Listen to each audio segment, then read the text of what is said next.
ही आपको किसी भी तरह के एजुकेशन डॉक्यूमेंट प्रोवाइड करने की जरूरत है और ना ही किसी भी तरह के इंग्लिश को प्रूव करने के लिए कोई भी डॉक्यूमेंट आपको प्रोवाइड करने की जरूरत है। आप अपनी फैमिली को इसमें साथ में ला सकते हैं। अब जो गवर्नमेंट है उनका बोलना है कि नहीं, इस फील्ड में अभी भी लोग रिक्वायर्ड है, तो हम 2029 तक इस वीजा को सेम तरीके से चलने देंगे। इसमें कोई भी जो चेंजेस है वो नहीं होंगे, उसे हम बंद नहीं करेंगे। Hello guys, welcome once again. स्वागत है आपका एक और नई वीडियो में। होपफुली आप सब बढ़िया होंगे। तो गाइस, यूके में नेट माइग्रेशन बहुत बड़ा इशू है। यूके की गवर्नमेंट जितना पॉसिबल हो सके यहाँ पे रूल्स को टाइट कर रही है एंड रोक रही है कि लोग यहाँ पे ना आ पाए। बट स्टिल अभी भी यहाँ पे काफी ऐसी जॉब्स फील्ड है जिसमें लोगों की रिक्वायरमेंट है, जिसके कारण यूके की गवर्नमेंट को काफी वीजा कैटेगरीज ऐसी हैं जिनमें की मैन पावर चाहिए एंड वो चाहते हैं कि उसमें लोग आते रहें। इसी को लेके एक वीजा कैटेगरी ऐसी जिसमें यूके गवर्नमेंट ने बोला है कि ईयर 2029 तक वो इसमें कोई चेंजेस नहीं करेंगे, वो इसकी जो एक्सटेंशन है वो कर देंगे 2029 तक।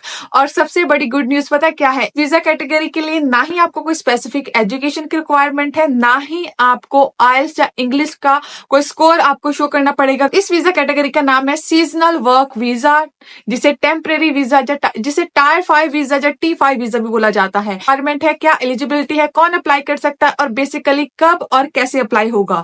तो इन सारे ही क्वेश्चन का जो आंसर है आपको इस वीडियो को देखने के बाद मिल जाएगा। अगर आप इस टॉपिक में इंटरेस्टेड हैं तो do watch this video till the end. उससे पहले अगर आप मेरे चैनल को फर्स्ट टाइम विजिट कर रहे हो तो मेरा नाम है गुरप्रीत कौर, आप देख रहे हैं you me and England's life. अगर आपने मेरा चैनल अभी तक सब्सक्राइब नहीं करा है तो आप ये चैनल सब्सक्राइब कर सकते हो for more informative video, specially about foreign life, foreign visas and current update. इन तीनों ही चीजों की जो इन्फॉर्मेशन है आपको टाइम टू टाइम इस चैनल से मिलती रहेगी। So guys, do subscribe and press bell icon कि आपको मेरे आने वाली सारी वीडियोस के नोटिफिकेशन मिल पाए। तो स्टार्ट करते हैं मेन टॉपिक की। तो जैसे मैंने बोला कि सीजनल वर्क वीजा, जैसे कि नाम से ही क्लियर है, तो बेसिकली ये जो वीजा होता है वो उन जॉब्स के लिए दिया जाता है जो कि सीजन पे बेस्ड होती है, ग्राउंड पे बेस्ड होती हैं, जिसमें कि सबसे मेजर जो जॉब्स आती हैं वो एग्रीकल्चर फील्ड की होती हैं। एग्रीकल्चर में यहाँ पे horticulture, flower picking, fruit picking ऐसी जॉब्स आती हैं। उसके अलावा पोल्ट्री के लिए भी ये वीजा आपको मिल सकता है। अगर आप किसी ऐसी जॉब में आने में इंटरेस्टेड है तो आप यूके का सीजनल वर्क वीजा ट्राई कर सकते हैं, इसे अप्लाई कर सकते हैं। हर साल यूके की गवर्नमेंट इसके लिए स्पेसिफिक नंबर्स प्रोवाइड करती है कि कितने बाहर से वर्कर है जो यहाँ पे एग्रीकल्चर वाले लोग हैं वो बुला सकते हैं, जो हॉर्टिकल्चर वाले या फिर पोल्ट्री वाले लोग हैं बुला सकते हैं। तो इस साल 2024 का जो नंबर था वो 45,000 था। तब 45,000 वीजा ग्रांट करे जा सकते हैं, सीजनल वर्क वीजा, उन लोगों को जो वर्कर बुलाना चाहते हैं या फिर जो भी इन फील्ड्स में यहाँ पे एज ए वर्कर आना चाहते हैं। तो ये जो नंबर है वो आने वाले साल 2025 में भी ऑलमोस्ट सेम ही रहने वाला है और 2029 तक ये जो वीजा है वो सेम तरीके से चलेगा। क्योंकि पहले ऐसी बात करी जा रही थी कि इस वीजा को खत्म कर दिया जाएगा, क्योंकि अब जो यहाँ के लोग हैं उनको मैन पावर मिलना स्टार्ट हो गई है, काफी लोग ऑलरेडी मूव कर चुके हैं। पर अब जो गवर्नमेंट है उनका बोलना है कि नहीं, इस फील्ड में अभी भी लोग रिक्वायर्ड है, तो हम 2029 तक इस वीजा को सेम तरीके से चलने देंगे। इसमें कोई भी जो चेंजेस है वो नहीं होंगे, उसे हम बंद नहीं करेंगे। तो बात करते हैं कि कब ये वीजा आप अप्लाई कर सकते हो, क्योंकि नाम से क्लियर है सीजनल वर्क वीजा। तो इस वीजा को दो कैटेगरीज में डिवाइड करा हुआ है। एक है पोल्ट्री कल्चर, जो पोल्ट्री की फील्ड होती है उसके लिए वीजा, और एक आती है हॉर्टिकल्चर। हॉर्टिकल्चर में फ्रूट पिकिंग, वेजिटेबल पिकिंग, ऐसी तरह की सारी जॉब्स के लिए आपको वीजा मिलता है। तो जो हॉर्टिकल्चर का वीजा है वो पूरे साल अवेलेबल होता है, आप कभी भी अप्लाई कर सकते हो। अगर आपने जल्दी अब आना है तो स्टिल अभी भी एप्लीकेशंस ओपन है। पर जो पोल्ट्री की एप्लीकेशंस होती हैं वो आपने नवंबर से पहले अपनी फिनिश करनी होती है। अगर आप नवंबर के बाद अप्लाई करोगे तो वो नेक्स्ट ईयर में आपकी एप्लीकेशन चले जाएगी, वो सेम ईयर में आपकी एप्लीकेशन नहीं रहेगी। क्योंकि ये वीजा होता है वो 2 अक्टूबर से लेकर 31 दिसंबर के बीच में आपको मिलता है, उस ड्यूरेशन के लिए ये वीजा आपको मिलता है। अब बात करते हैं एलिजिबिलिटी क्राइटेरिया का। ये वीजा लेने के लिए आपको क्या एलिजिबिलिटी क्राइटेरिया है, क्या एलिजिबिलिटी आपको फुलफिल करनी पड़ती है। तो अगर आपने सेम कैटेगरी में वीजा लेना है तो उसके लिए, जैसे मैंने पहले ही बोला कि कोई भी स्पेसिफिक एजुकेशन की रिक्वायरमेंट नहीं है, ना ही आपको किसी भी तरह के इंग्लिश का कोई भी प्रूफ देना पड़ेगा। आपको कोई आइल्स कोई टेस्ट प्रोवाइड नहीं करना पड़ेगा, कोई भी एजुकेशनल डिग्री कोई भी एजुकेशनल सर्टिफिकेट आपको प्रोवाइड नहीं करना पड़ेगा। अब इसमें जो रिक्वायर्ड डॉक्यूमेंट है उसमें मेजर आता है सर्टिफिकेट ऑफ स्पॉन्सरशिप। ये वीजा लेने के लिए जो भी यहाँ पे रजिस्टर्ड एम्प्लॉयर्स है उससे चाहिए सर्टिफिकेट ऑफ स्पॉन्सरशिप, जो कि आपको 3 मंथ के लिए मिलेगा। 3 मंथ तक आपका सर्टिफिकेट ऑफ स्पॉन्सरशिप वैलिड रहेगा। विद इन 3 मंथ आपने ये वीजा अप्लाई करना है उस स्पॉन्सरशिप के टाइम पे। इसके बाद आपको शो करने होते हैं फंड। आपके अकाउंट में 1270 पाउंड चाहिए यूके के, अगर आप ये वीजा लेना चाहते हैं। पर फंड्स के लिए यहाँ पे ऑलवेज आपके पास एक ऑप्शन अवेलेबल होती है कि अगर आपके जो एम्प्लॉयर है वो मेंशन कर देते हैं आपके सर्टिफिकेट ऑफ स्पॉन्सरशिप पे कि वो आपके यहाँ पे आके जो इनिशियल मेंटेनेंस है उसमें हेल्प करेंगे, देन आपको किसी भी तरह का जो फंड्स है वो शो नहीं करने पड़ेंगे।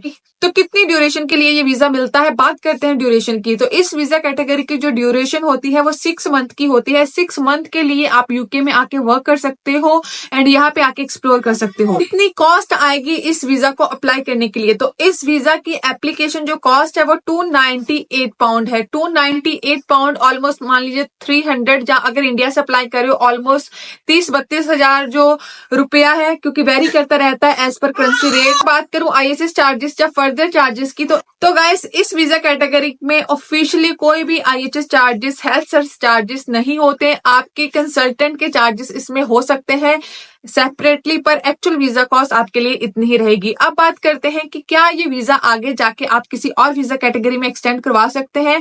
तो इसका आंसर है नो, क्योंकि ये जो वीजा कैटेगरी है वो टेम्परेरी वीजा के अंडर आती है। टेम्परेरी वीजा यूके में किसी और वर्क वीजा में कन्वर्ट नहीं होता, किसी भी और तरह के वीजा में कन्वर्ट नहीं हो सकता। आप इस वीजा कैटेगरी पे यूके में आ सकते हैं, आप यहाँ पे आके वर्क कर सकते हैं, स्टडी कर सकते हैं, पर इसे फर्दर एक्सटेंड नहीं कर सकते, ना ही इसको किसी में स्विच कर सकते हैं। आप ऐसा कर सकते हैं कि इस वीजा कैटेगरी पे आके कोई जो आपका एम्प्लॉयर है उसे फाइंड कर सकते हैं स्किल्ड वर्कर के लिए। अगर वो आपको स्किल्ड वर्कर का वीजा देने के लिए एग्री हो जाते हैं, देन आप अपनी कंट्री में बैक ट्रेवल करके वहां से वीजा लगवा के अगेन यूके में आ सकते हैं, पर यहीं से स्विचिंग पॉसिबल नहीं है। बात करते हैं कि ये वीजा आपको अप्लाई कब करना पड़ेगा। तो ये जो वीजा है वो आपको जो भी आपके वर्क की स्टार्ट डेट है, मान सकते हैं कि जो भी आपके एम्प्लॉयर की वर्क की स्टार्ट डेट है सीजन के अकॉर्डिंग, उससे 3 मंथ पहले आपने अप्लाई करना होता है। आपका एम्प्लॉयर आपको एक डेट देता है आपके वर्क के स्टार्ट की कि इस डेट को वो काम स्टार्ट करेंगे, उससे 3 महीने तक आप पहले आपकी जो एप्लीकेशन है वो यूकेवीआई में सबमिट हो जानी चाहिए। इस वीजा का जो नॉर्मली रिजल्ट आता है वो 3 वीक में आ जाता है, पर सम टाइम इसमें डिलेज हो सकते हैं, जिसके कारण 3 मंथ का जो टाइम है मेंशन है। इसके अलावा अगर क्योंकि 3 मंथ पहले आप वीजा अप्लाई कर देते हो, तो काफी लोग डाउट में रहते हैं कि अगर हमारा वीजा पहले आ जाता है 3 मंथ से, तो क्या हम यूके में ट्रेवल कर सकते हैं? तो इसको भी यूकेवीआई ने मेंशन करा है कि अगर आपका वीजा पहले भी आ जाता है तो आप अपने जो वर्क की स्टार्ट डेट है उससे 14 दिन पहले ही यूके में मूव कर सकते हैं। अगर आपका वीजा 1 मंथ पहले या 2 मंथ पहले आ गया, इसका मतलब ये बिल्कुल भी नहीं है कि आप तभी के तभी यूके में आ जाएंगे। वैसे तो वो आपके जो पासपोर्ट की स्टैंपिंग की डेट है वही ऐसे मेंशन करते हैं, बट स्टिल यहाँ पे ये क्लैरिटी कर दी गई है कि 14 दिन पहले ही आप यूके में मूव कर सकते हैं अपने वर्क की स्टार्ट डेट से। आप अपनी फैमिली को इसमें साथ में ला सकते हैं? तो आंसर इज नो, ये वीजा सिंगल पर्सन के लिए है। आप अपनी फैमिली के साथ इस वीजा कैटेगरी पे मूव बिल्कुल भी नहीं हो सकते। तो बात करते हैं डॉक्यूमेंटेशन की कि कौन से डॉक्यूमेंट्स आपको प्रोवाइड करने पड़े। ना ही आपको किसी भी तरह के एजुकेशन डॉक्यूमेंट प्रोवाइड करने की जरूरत है, और ना ही किसी भी तरह के इंग्लिश को प्रूव करने के लिए कोई भी डॉक्यूमेंट आपको प्रोवाइड करने की जरूरत है। जो ओनली डॉक्यूमेंट इस वीजा कैटेगरी में आपको सबमिट करने पड़ेंगे, फर्स्ट उसमें आता है ऑफकोर्स वैलिड पासपोर्ट। आपके पास 1 और 2 ब्लैंक पेज होने चाहिए आपके पासपोर्ट के। सेकेंड होता है सर्टिफिकेट ऑफ स्पॉन्सरशिप। आपको इस वीजा को अप्लाई करने के लिए जो भी यहाँ पे यूके के रजिस्टर्ड एम्प्लॉयर्स हैं उनसे सर्टिफिकेट ऑफ स्पॉन्सरशिप चाहिए, वो आपको जॉब ऑफर करेंगे and certificate of sponsorship provide करेंगे, तभी आप ये वीजा अप्लाई कर सकते हो। एंड थर्ड आता है आपके फंड्स। इस वीजा कैटेगरी के लिए आपको कुछ स्पेसिफिक फंड शो करने पड़ेंगे। अगर आपके जो एम्प्लॉयर है आपके यहाँ पे आके इनिशियली मेंटेनेंस में हेल्प नहीं करे, अगर वो हेल्प करें देन आपको जो आपके फंड है वो शो नहीं करने पड़ते। गाइस ये थी आज की video about seasonal work visa. काफी रूमर्स थे, काफी गलत इंफॉर्मेशन फैल रही है। होपफुली ये वीडियो आपको बिल्कुल क्लैरिटी दे देगी कि ये जो वीजा है वो शॉर्ट टर्म के लिए है, कौन अप्लाई कर सकता है? बहुत ही सिंपल है, बट इसको आगे एक्सटेंड नहीं करा जा सकता क्योंकि काफी लोग इस रॉन्ग इन्फॉर्मेशन को फैला रहे हैं। आप यूके में जाइए और सीजनल वर्क वीजा, वहां पे जाके आपको और वर्क मिल जाएगा, तो ये पॉसिबल नहीं है। आप ये वीजा अवेलेबल है, आप इस पे मूव कर सकते हैं, पर इसे एक्सटेंड नहीं कर सकते।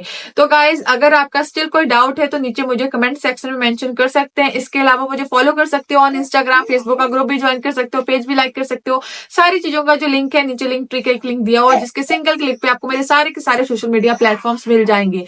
तो जल्दी ही मिलते हैं नेक्स्ट वीडियो में। Till then keep subscribing, keep supporting, bye bye.